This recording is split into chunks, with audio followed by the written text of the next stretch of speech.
नमस्कार दोस्तों, स्वागत है आपका हमारे चैनल पर। आज हम बात करेंगे एक ऐसे शख्सियत की जिन्होंने भारत के सुदूर लद्दाख क्षेत्र में न सिर्फ शिक्षा और पर्यावरण को नई दिशा दी, बल्कि अब अपने लोगों के हक के लिए एक बड़ी लड़ाई लड़ रहे हैं। हम बात कर रहे हैं सोनम वांगचुक की। आप में से कई लोगों को सोनम वांगचुक का नाम सुनकर तुरंत आमिर खान की फिल्म 3 इडियट्स के फुनसुक वांगडू की याद आ गई होगी। जी हाँ, ये किरदार उन्हीं से प्रेरित था और उनकी कहानी फिल्म से कहीं ज्यादा प्रेरणादायक है। सोनम वांगचुक का जन्म लद्दाख में हुआ और उन्होंने देखा कि लद्दाख की पारंपरिक शिक्षा व्यवस्था, जो शहरों से कॉपी की गई थी, यहाँ के बच्चों के लिए कारगर नहीं थी। बच्चे फेल हो रहे थे और उनका भविष्य अंधकारमय लग रहा था। इसी समस्या को सुलझाने के लिए 1988 में उन्होंने SECMOL, students educational and cultural movement of Ladakh की स्थापना की। यह कोई साधारण स्कूल नहीं था। यहाँ फेल हुए बच्चों को दाखिला मिलता था।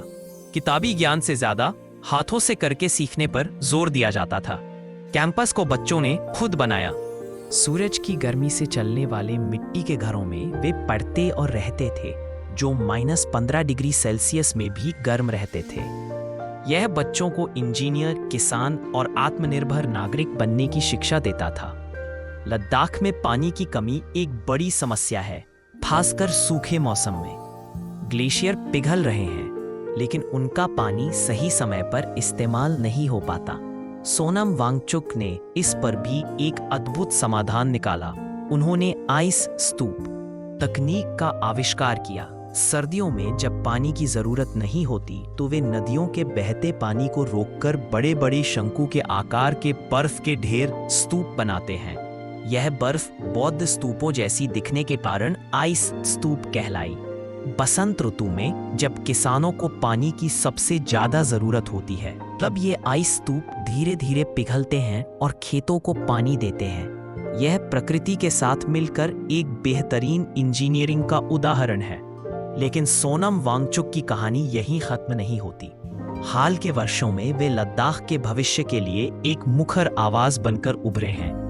2019 में लद्दाख को केंद्र शासित प्रदेश बनाए जाने के बाद यहाँ के लोगों को लगा कि उनकी जमीन, संस्कृति और पहचान खतरे में आ सकती है। सोनम वांगचुक और अन्य लद्दाखी नेता भारत के संविधान की 6ठी अनुसूची में लद्दाख को शामिल करने की मांग कर रहे हैं।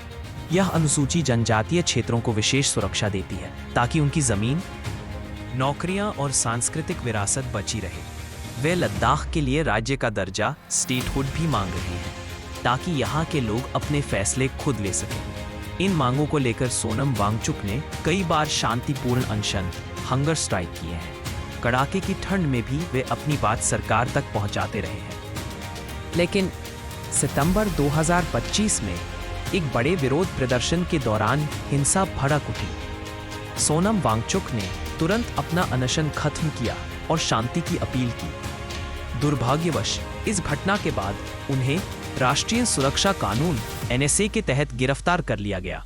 उन पर भड़काऊ भाषण देने का आरोप लगा।